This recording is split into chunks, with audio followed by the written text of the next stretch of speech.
top 5 sleepers. These are names that aren't necessarily drafting as your starters. Probably guys you're drafting as backups. Probably guys you're like, maybe they'll be good. We don't really know. But these are 5 guys that I'm confident are going to get the work. There's one name on here that is probably a little bit higher, might not be considered a sleeper, but I love him. Great value. I would have him as a league winner. I love him. He would be in my wide receivers, but I felt like that would be too competitive. And the first guy, number 5, we're going to give you 5 names. First one's Javonte Williams. And I'll tell you why. First off, Jaden Blue got injured in camp, but that's not necessarily the point because Blue's going to be fine. He's going to be okay. But the point is, Javonte Williams, he's 25 years old. He's going as the RB 33. The 33rd running back. Cowboys gave him a 1-year deal. He's got to beat out Miles Sanders for the starting job. Shouldn't be too hard. But I'm not saying the Cowboys' run offense is going to be the best, but this is a guy you can get for immense value. Put him on your bench, and he might have to start a couple weeks because he's going to be a guy who's playing bad defenses, and he's going to get a couple rushing touchdowns. This could be a David Montgomery play to where he may not have like 100 yards on the ground, but he could have 15 carries for 45 yards and 2 touchdowns. Cowboys' offense is a high-powered offense. I mean, I know Dak's going to throw it a lot, but on the goal line, they got to give it to somebody. This is your starter, and he is sitting so low for the right reasons. I mean, he's definitely maybe lost a step. He's got something to prove, though. He's on a 1-year contract. The Broncos gave up on him. He wants to prove he can still play. We remember rookie Javonte Williams running over players. This is a guy who can still do that, and he doesn't have a very competitive running back room. They might have to go 1-2 punch, but realistically, Miles Sanders, Javonte Williams. Maybe Jaden Blue takes over at some point during the season. But right now it's Javonte Williams. And you're not going to convince me of any other name. So I like Javonte. He's number 5 because I don't know much about him. I don't know if he's going to be the guy or if he's just going to be somebody who's a sleeper off your bench. But a very easy plug and play for week-to-week events, whether you have 2 running backs on a bye or whatever the case may be. You have, a good matchup where you got Javonte, you want to put him in at your flex. This is a guy who can be a potential starter for you if you go 0 RB. Maybe. Second guy, Quinshon Judkins. It's going to be a weird one for some people because they're going to be like, a rookie? But let's look at where he's being drafted. Running back number 45. Running back 45? But TreVeyon Henderson and everybody else, why are they so much higher? Amari Hampton. Everyone's forgetting about Judkins because of all the off-the-field issues.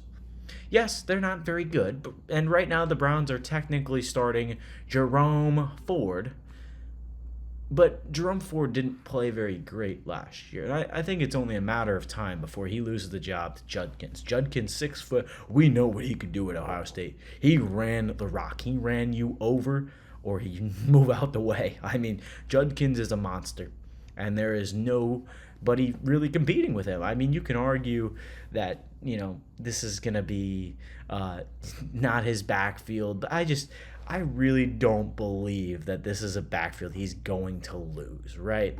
So Jerome Ford is there. They also got Dylan Sampson for some reason. I don't know how many running backs they're going to use. But this is a guy who, again, you're not going to get him. You're going to get him for cheap. This is why they're sleepers, because they're going to sit on your bench and you're just going to stack them up. And hey, Judkins, maybe week 5, all right, you throw him into play.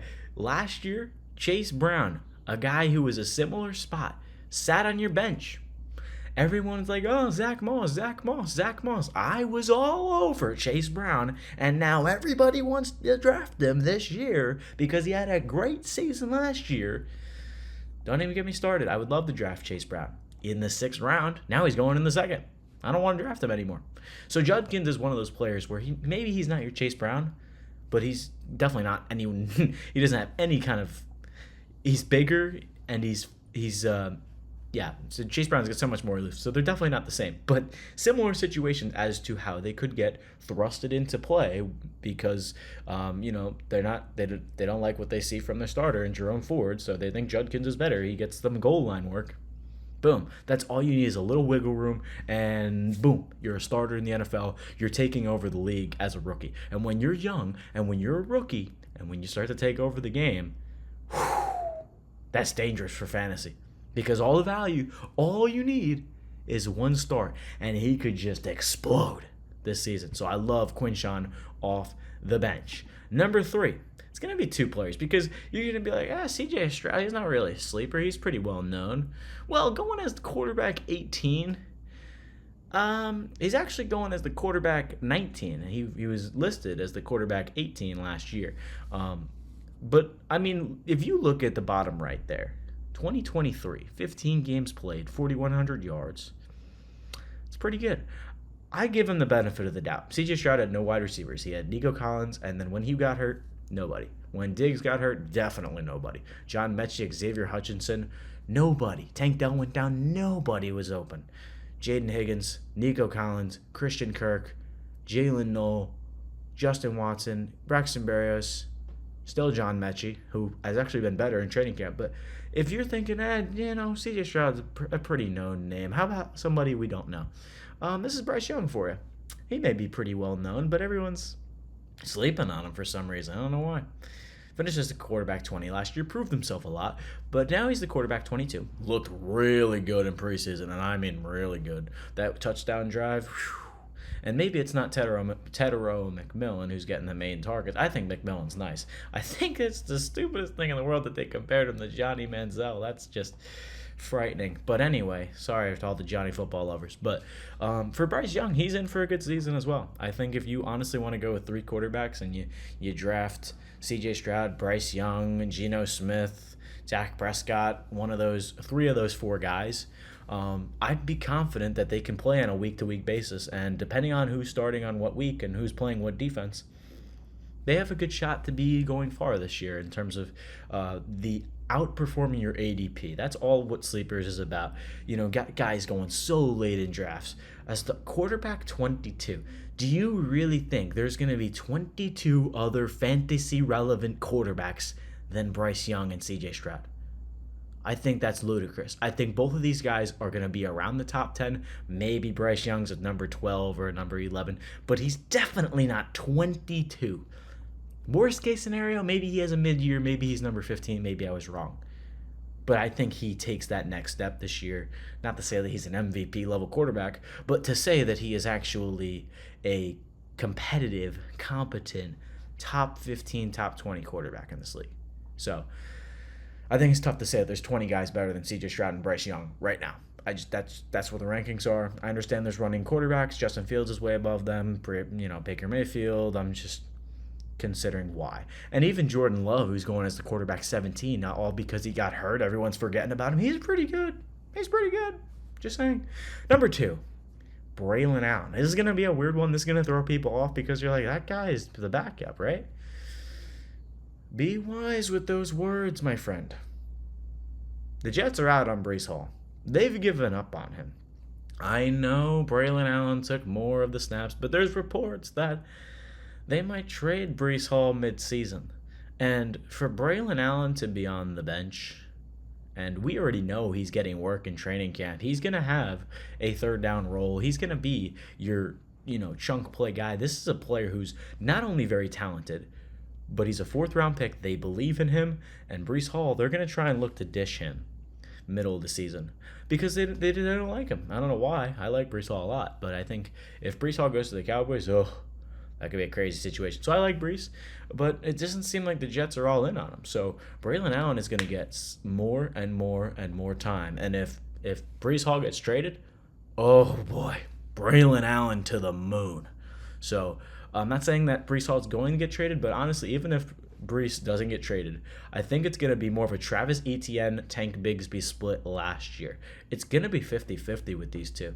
And the Jets are more inclined to give Ashton Davis, I'm pretty sure is the other third down running back, and Braylon Allen both snaps together instead of Breece Hall. So this is a very interesting situation. I think Braylon Allen very arguably could be 3, but I think 2 is a good spot for him because mid-season, if he's starting on the Jets, a guy who runs really hard, gets a lot of touches, could be a guy who's a sleeper that finishes near the top 10 in the running back compartment. And when there's already limited selections as there are this year, I'll take all of Brees Allen in the Brees Allen. This is what you guys got me doing. I'm doing this show late at night. All right. Last guy. Number 1. What more do I have to say? I've been talking about him all the show. Matthew Golden is going to be one of the more explosive players. We already see the 40 time. Santana Moss is a weird comparison. I love player profile, but man, that's crazy. 4.29 40. Wow. We saw him get 1 catch in preseason.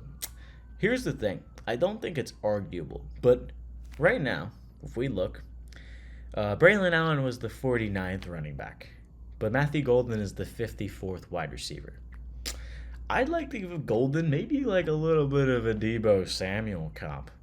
That 2021 year where he had 70 catches for 1,400 yards and 6 touchdowns. Golden might not be your touchdown guy. That might be your Christian Watson or your Jaden Reed. But right now, both of those guys are hurt. So maybe it's Tucker Kraft. I don't know. But this is going to be your chunk play guy. This is going to be your third down guy. This is going to be a guy Jordan Love is going to naturally adapt to early in the season. I think they're going to establish a very good relationship. And not only that, but Golden is their first round pick. The Packers never, ever, ever draft a wide receiver in the first round. This is a guy they trust. This is a guy they like a lot. And he's going to fly down the sidelines. I really do believe in Matthew Golden this year. Maybe he's not a sleeper, but as the wide receiver 54, a guy who could potentially finish top 10 as a wide receiver, not even kidding. Ladd McConkey, Brian Thomas Jr., all around the same range as Golden. Don't sleep. I'm telling you. I don't need to say much more. Matthew Golden, he might not have 1,400 yard numbers, but I'm expecting at least 1,000 yards, at least 50, 60, 70 catches, and 5 touchdowns. I think he can very easily become the guy. And if Jaden Reed and Christian Watson miss significant time, it's over. Golden is quick, shifty, can separate, great route runner, fast. My comp's Deebo Samuel. Love it.